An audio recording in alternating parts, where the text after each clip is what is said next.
आज का वीडियो शुरू करने से पहले एक बड़ा शाउट आउट अलालिफ रहमान को। आपका सपोर्ट हमें ऐसे गहरे और अनसुने रहस्यों को लाने की ताकत देता है। अगर आप भी ऐसे ही और वीडियो चाहते हैं तो अभी सब्सक्राइब करो और कमेंट में बताओ कि अगला टॉपिक क्या होना चाहिए। सबसे खतरनाक लड़ाई वो नहीं होती जो मैदान में लड़ी जाती है, बल्कि वो जो हमारे दिमाग में चलती है। रोम में साजिशें चल रही थीं। महल के भीतर ही दुश्मन मौजूद था। सेनापति गुप्त रूप से बगावत की योजना बना रहे थे, लेकिन इससे भी बड़ा खतरा था उत्तरी सीमा पर बारबेरियन ट्राइब्स की चढ़ाई। राजा युद्ध से ज्यादा एक सवाल में उलझे थे। अगर सब कुछ खोने का डर इतना बड़ा है तो जीतने की हिम्मत कैसे आएगी? मार्कस ऑरेलियस को समझ आ गया था कि असली लड़ाई तलवारों से नहीं, माइंडसेट से जीती जाती है। अभी तक वीडियो पसंद आ रहा है तो सब्सक्राइब करो, क्योंकि आगे और भी गहरे राज खोलने वाले हैं। एक रात जब पूरा रोम सो रहा था, मार्कस ऑरेलियस अपने शाही कक्ष में अकेले थे। उनके सामने दो चिट्ठियां रखी थीं। पहली बगावत की सूचना, दूसरी युद्ध की चेतावनी। कोई भी राजा इस हालत में घबराहट में गलत फैसला ले सकता था, लेकिन उन्होंने कुछ अलग किया। उन्होंने कैंडल बुझाई, आंखें बंद की और अपने आप से एक सवाल पूछा, अगर मैं इस डर को हटा दूं तो सही फैसला क्या होगा?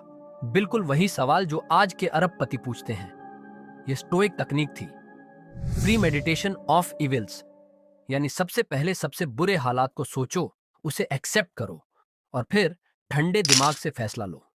अजिम प्रेमजी ने जब वाइप्रो को टेक्नोलॉजी कंपनी में बदला तो सबसे पहले खुद से यही सवाल किया। स्टीव जॉब्स ने जब एप्पल से निकाल दिए जाने के बाद नेक्स्ट और पिक्सार बनाए तो यही माइंडसेट अपनाया। मार्कस ऑरेलियस ने सोचा, अगर रोम के अंदर दुश्मन है और बाहर भी है तो मैं इनमें से एक को मेरे खिलाफ मोड़ सकता हूं। अब उन्होंने एक ऐसा प्लान बनाया जो इतिहास में आज तक सबसे चतुराई भरी चालों में गिना जाता है, the master stroke. Marcus Aurelius ने अपने सेनापतियों को बुलाया, लेकिन कुछ अलग किया। उन्होंने बगावत करने वाले जनरलों को सम्मान दिया, उन्हें विश्वास दिलाया कि वे ही रोम के असली रक्षक। फिर उन्होंने बारबेरियन ट्राइब्स के कुछ कैदियों को जानबूझकर छोड़ दिया ताकि वे जाकर खबर फैलाए कि रोम कमजोर हो चुका है। अब बाहर के दुश्मन ने हमला तेज कर दिया और तभी मार्कस ऑरेलियस ने चुपचाप अपनी सेना को दो हिस्सों में बांट दिया। पहली सेना ने बारबेरियन ट्राइब से लड़ने का नाटक किया और जानबूझकर हारने लगी। दूसरी सेना छिपकर हमला करने के लिए तैयार थी। बारबेरियन ट्राइब्स को लगा कि वे जीत रहे हैं, लेकिन जैसे ही वे रोम की दीवारों के करीब आए, दूसरी सेना ने चारों तरफ से घेर लिया। यह पूरी तरह से मनोवैज्ञानिक जाल था। दुश्मन जीतने की खुशी में असावधान हो गया और पूरी तरह फंस गया। आज भी इस माइंडसेट को अपनाकर लोग अमीर बनते हैं। अगर मार्कस ऑरेलियस की ये चालें युद्ध में काम कर सकती हैं, तो बिजनेस में क्यों नहीं? जेफ बेजोस ने भी यही माइंडसेट अपनाया।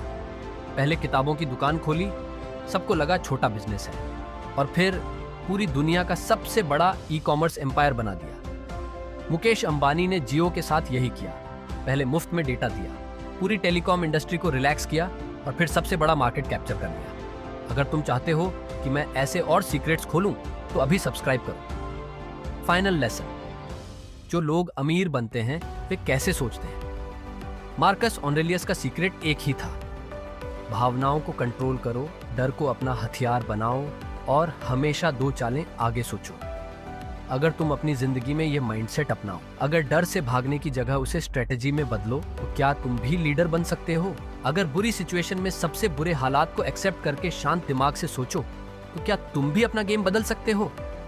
अगर हाँ, तो इस वीडियो को लाइक करो, शेयर करो और अगला वीडियो देखने के लिए सब्सक्राइब करो। और अब अगर तुम सच में जानना चाहते हो कि आज के सबसे अमीर लोग कैसे सोचते हैं, तो ये वीडियो देखो। हार्वर्ड भी इसे नहीं सिखाता, लेकिन सभी अमीर लोग इसका पालन करते हैं।